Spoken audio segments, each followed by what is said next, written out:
KFI AM 640. It's later with Mo Kelly. We're live on YouTube, Instagram, Facebook, and the iHeartRadio app. Have a huge show for you tonight. It's a beautiful day outside. It was a nice drive on the way in. Wasn't too much traffic. Let's get to it. How about you? Do you have a favorite grocery store? I do. In fact, I will drive an extra 5 or 6 miles to get one of my preferred grocery locations. I'm sorry, but I'm not stopping at Food for Less. If that offends you, that's too bad. I'll go to Albertsons. There's not a Pavilions around me. And I'll definitely stop at Ralph's, except for the one that's right by my house because that one has too many gunshots fired. And according to Mark Ronner, it might even have ladies of the evening in front of them, depending on the location. That might just be my neighborhood. I don't know. Good evening, Mark. Hello, Mo. Good evening, Stefan. How you doing, sir? Hello, how are you, sir? All right. Just wanted to check in, make sure everyone was here. We got Carnisha here. She's going to be managing the chat on YouTube, on Facebook, on Instagram. So if you have an issue, be careful because Carnisha blocks more people than I do. Be on your best behavior. And she blocks them quicker than I would. She's like you have like the angel and the devil on your shoulder. She's the devil one. That's not true. No.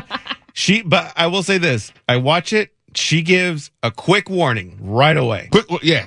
I should call a foul. Yeah. Next is and an ejection. that's your one chance. That's it. After that, you're in timeout. She is a person after my heart because she just understands there will be no foolishness allowed in the chat. But some of the subjects we'll be discussing tonight, Kroger is going to close 60 locations.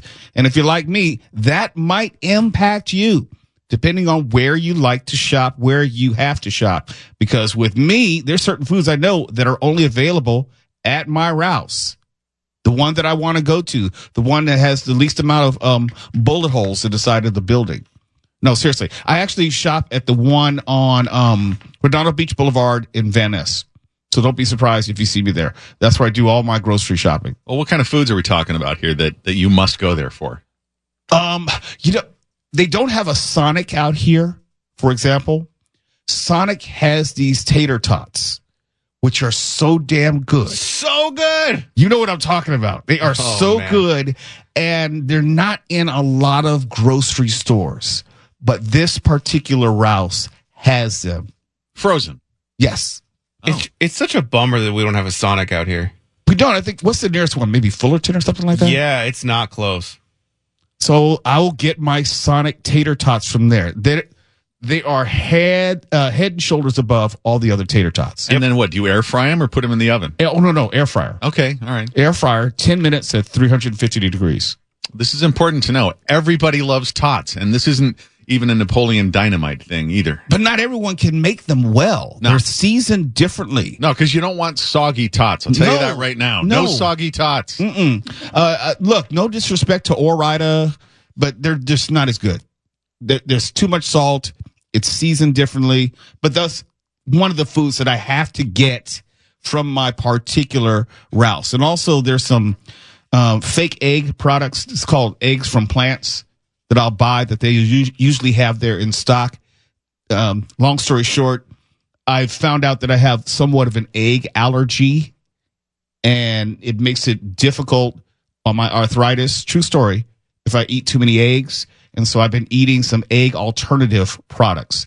But if you like, I was eating egg whites and that product Egg Beaters, and Egg Beaters has egg whites in them, and so it was wreaking havoc on my body. So I had to find particular products, and they always have it at that Rouse. I feel like Egg Beaters really missed a golden opportunity by not shooting any commercials with Ike Turner.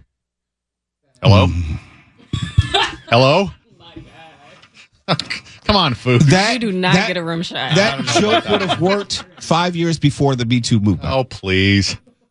We can't cancel you, but we can cut off your mic. Mark said that, not Mark. Yes. Send all hate mail to @Mark Ronner, the real Mark Ronner. It was comedy gold, Ronner. you Ronner swine. @gmail.com. Comedy gold. It's going to be one of those nights. We're also going to talk about how the LAPD has been allowed to use drones as first responders under a new program. I don't know if I predicted this. I don't know if I called it, but I definitely set off the conversation surrounding the use of drones and what I think is going to be an uncomfortable conversation with the Constitution. That's how I like to think of it, because when it comes to privacy, search and seizure, and you have drones out there basically mapping your house, I don't know if I'm comfortable with that, and we'll revisit that conversation. We'll talk about that a little bit later. So much to do tonight. Of course, you can tune in on YouTube. You can tune in on Facebook and Instagram. It's Later with Mo Kelly. We're live everywhere. In addition to that, on the iHeartRadio app, we'll talk about Kroger when we come back. You're listening to Later with Mo Kelly on demand from KFI AM 640. KFI AM 640. It's Later with Mo Kelly. And I'll say last segment, I have my place where I got to shop as far as grocery shopping is. And I don't think I'm the only one. I think that you should recognize there's a difference in quality between grocery stores. And I'm pretty much brand loyal. Now, there's an occasional Vons I'll end up at if there's just nothing in my particular path. You know, if I'm on my way home and I need to stop somewhere, Vons will do. But I'm not stopping at Food for Less. I'm not doing it.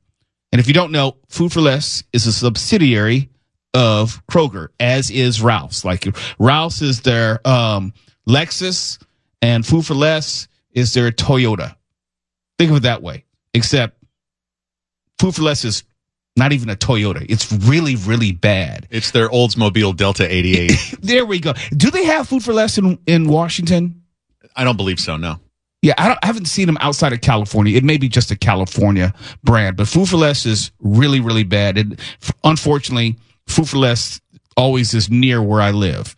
And the Ralph's near where I live is really bad as well.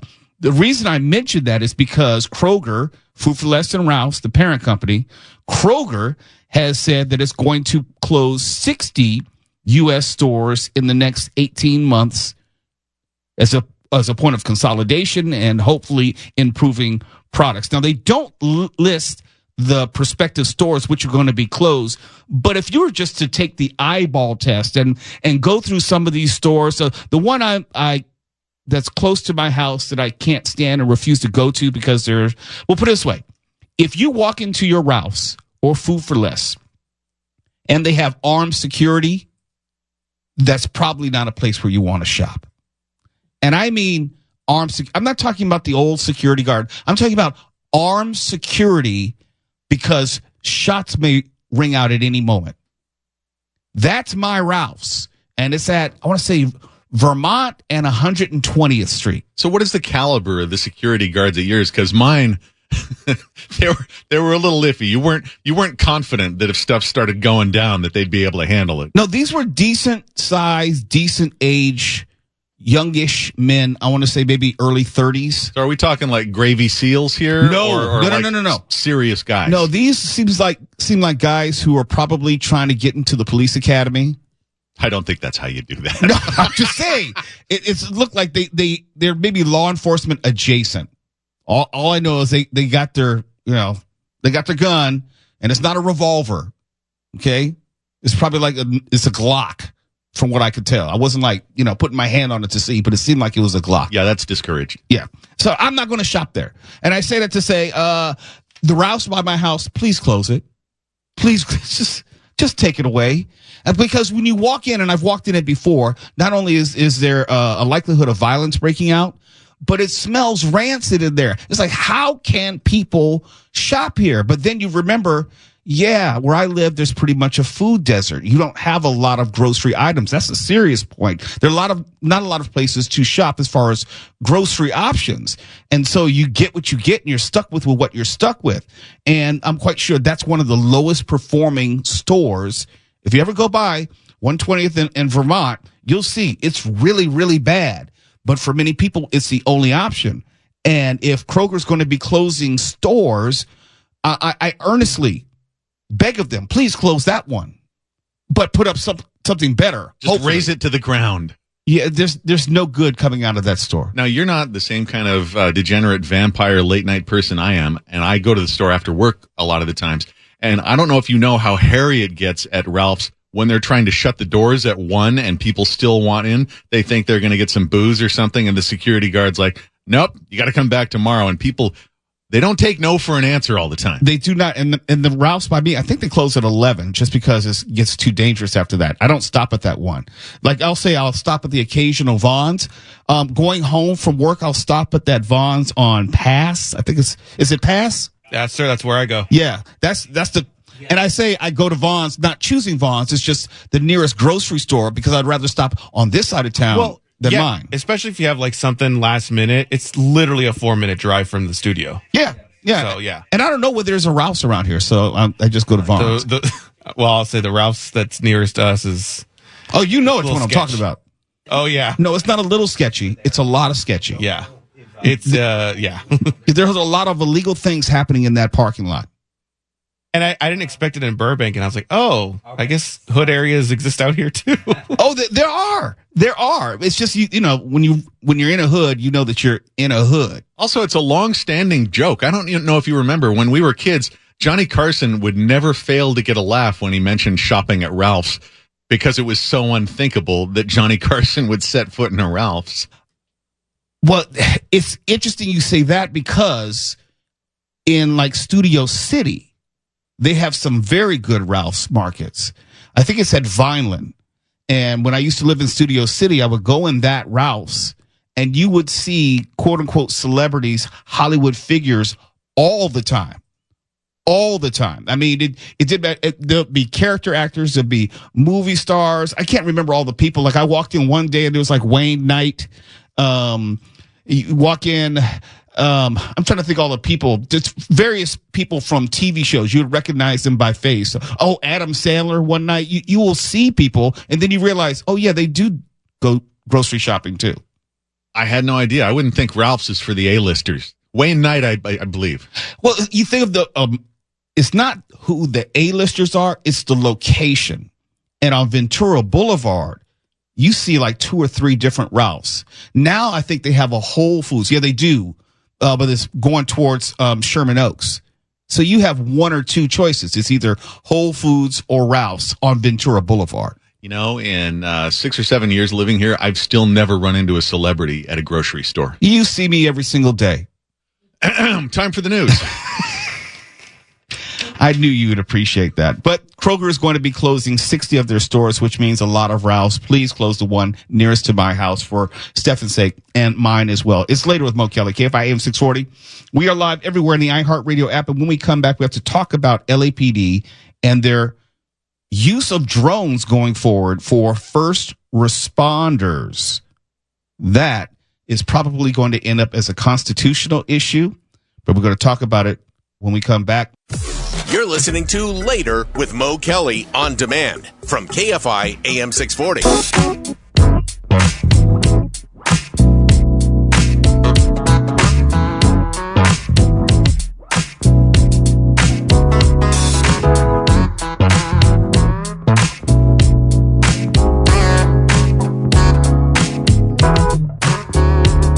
KFI Later with Mo Kelly, live on YouTube, Instagram, Facebook, and the iHeartRadio app. And this is an ongoing conversation. I'm trying to be very transparent with you and open about how I think about these issues.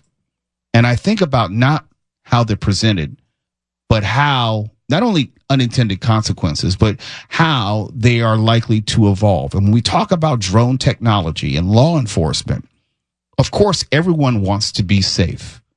Of course, everyone wants law enforcement to be safe. Let's make that acknowledgement that we agree on. We agree on all that. Hopefully we do. But then let's see where it goes from there. And I am uncomfortable with the idea of the use of drones in certain situations. We've talked about how drones will be used as far as finding out who is responsible for the use of illegal fireworks. And I complain about fireworks all the time. I would like the people who are using them, selling them, purchasing them to be found and arrested accordingly. It is a crime. But I also know that a drone flying over people's houses and over backyards to discern who is doing something illegal makes me feel uncomfortable. That was just fireworks. Now the LAPD they have been approved by a civilian oversight body to an update to their policy, which would allow drones to be used in more situations, including calls for service. Like you call 911, depending on the nature of the call, they'll send out a drone in advance, like an advanced scout, to know what police will be happening upon. And I get it. You want to keep law enforcement officers safe. I get it. And according to the new guidelines, they'll be used for high-risk incident, investigative purpose, large-scale event, natural disaster, and so forth. But here's the thing. If you talk about how they're going to be used, you can also discern who most likely they'll be used in conjunction with.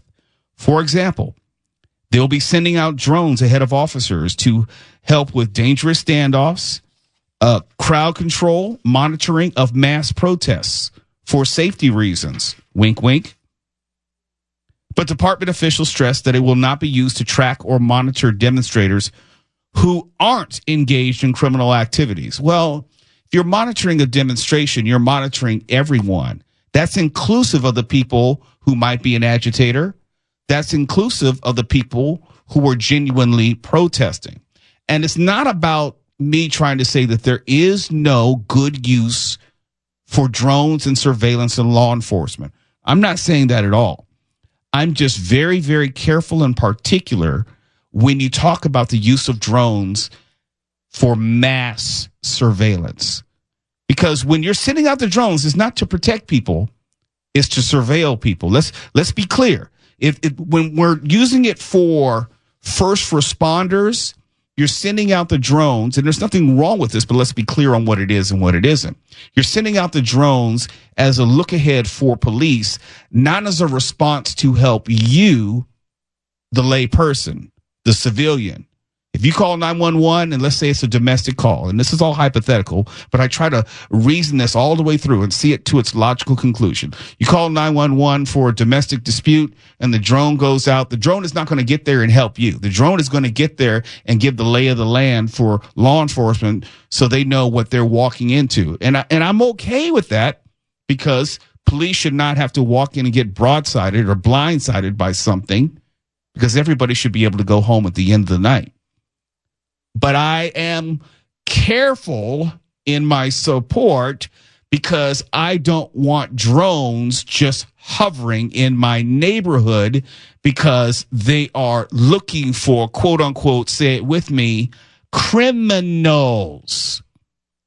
I know what it's like to fit the description, quote unquote. I know what it's like when you are profiled. I know what that's like to walk through a store, for example, and the assumption is that you're going to steal something. I know how that then translates to treatment. It may be a drone, it may be an actual law enforcement officer, but I know even under the best circumstances and intentions, it can and historically has disproportionately negatively impacted certain communities. I know what it's like to be driving through Venice and be stopped and asked, how did you get this car? How did you afford this car? And my answer is always respectful and the same. Is my license and or registration not in order? I remember I was in Venice, by Venice Beach, driving a convertible S2000, relatively new, got pulled over. Officer just went straight for, how did you get this car? So when I think about law enforcement techniques, and even though they may be designed to protect the community, I do think about how they may be misused, because humans are fallible. Humans have biases. Humans, under the best circumstances, don't always have great judgment. And this concerns me. When you have these first responders going out and monitoring, because we just had an array of protests here in Los Angeles. And if you have crowd control or crowd monitoring and mass monitoring of people. And so, well, what do you have to worry about if you're not doing anything criminal? That's not the point. That's not the point. And I've made this statement before. It's like, look, I don't have anything stuffed up my behind, but it doesn't mean that I want to submit to a cavity search. Some things are about the principle of it all.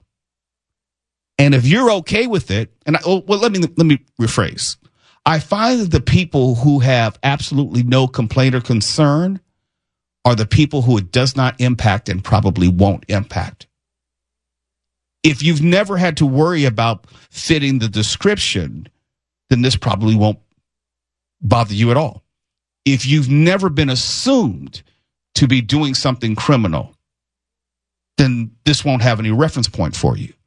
If you've never worried about walking somewhere and being followed and monitored, then this probably won't resonate with you. We all have a different prism in which we look at life, we are the sum total of our experiences. And I can tell you things and you probably say, nah, that didn't happen, Mo. And yes, my experiences are real. And I can recount them to you each and every time.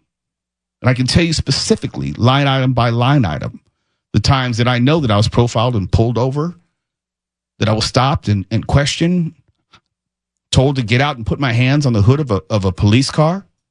If you don't know hot hands, what those are, then you don't know what I'm talking about. If you've never been sat down on the curb, ask where you're going.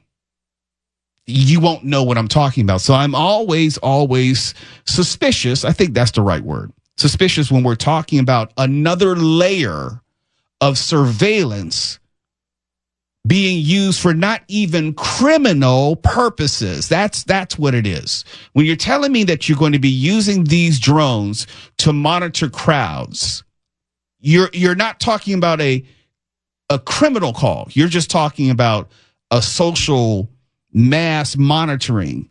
And that makes me uncomfortable because I know how it can be misused and abused. And we don't know. And in the story in the LA Times, the question is articulated, what happens to all this video later on? Is it the facial recognition, and I know, Mark, you agree with some of this, the facial recognition, the mass surveillance of all these cameras everywhere is used in ways that most of us don't even know. And it's just going to keep moving in that direction. If you've read anything about a company called Palantir, yes, run by Peter Thiel, and if you haven't, look it up. You're going to be shocked. This is some dystopian stuff, and it will affect everybody, no matter what color you are. We're talking about a singular database of everyone.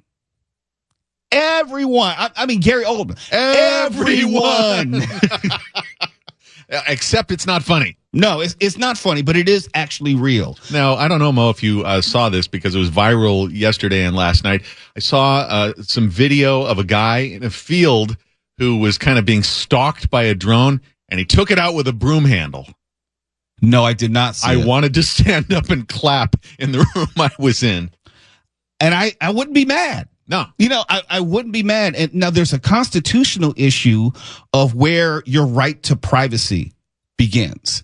There's a constitutional issue of the reasonable expectation of privacy when you are supposedly in the public and when you're not in public. In the way that you would not allow someone to just get up on your fence and look over into your backyard, I would liken this to that. Because we're talking about monitoring in some instances. We're not actually talking about crime stopping or crime addressing. Now, this story is talking about allowing the drones to be used as first responders. I would say it's like the away team, where they go ahead and see in advance what law enforcement may be encountering. And I absolutely agree that there is a use for it. I'm just saying we should always consider the possible misuse of it. In the way that Mark Ronner usually says, cui bono, who benefits? I always think about the other end of the spectrum, who might be victimized because of it, who might be penalized because of it. And if we don't have that discussion, then I think we're not having a full discussion. It's Later with Mo Kelly. KFI AM 640 live everywhere on the iHeartRadio app, YouTube, Instagram, and Facebook. You're listening to Later with Mo Kelly on demand from KFI AM 640. KFI, later with Mo Kelly, live everywhere in the iHeartRadio app. And we're having a good, respectful, thoughtful conversation in the Motown chat by the Momigos, talking about the use of drones, talking about how they could be used, how could they be misused. We all have our biases when it comes to law enforcement and the tactics which are used. I think we should be honest in that regard. We all have our biases, and it's usually an accumulation of our experiences. There's things that I've experienced that Tuwala hasn't experienced, and vice versa. And I think about the unintended consequences, not what you tell me it's going to be. It's like, well, it could be this. And if it does that, like, for example, I made mention of facial recognition. That's kind of a neutral topic. Facial recognition, there are a lot of people who will think that, well, it's good. We'll know where everyone is. And there's some people, I'm just paraphrasing people's arguments. Some people will say, like, hey, I don't feel comfortable with that, because facial recognition is not super duper accurate. I mean, there have been a number of studies where it is shown that it has been inaccurate. I think it's the city of San Francisco. Mark, please correct me. I think it was San Francisco that opted out of facial recognition. I don't remember. I'm going off my memory. But not everyone is, in a municipal sense, has bought in on facial recognition, partially because of the unintended consequences of getting it wrong.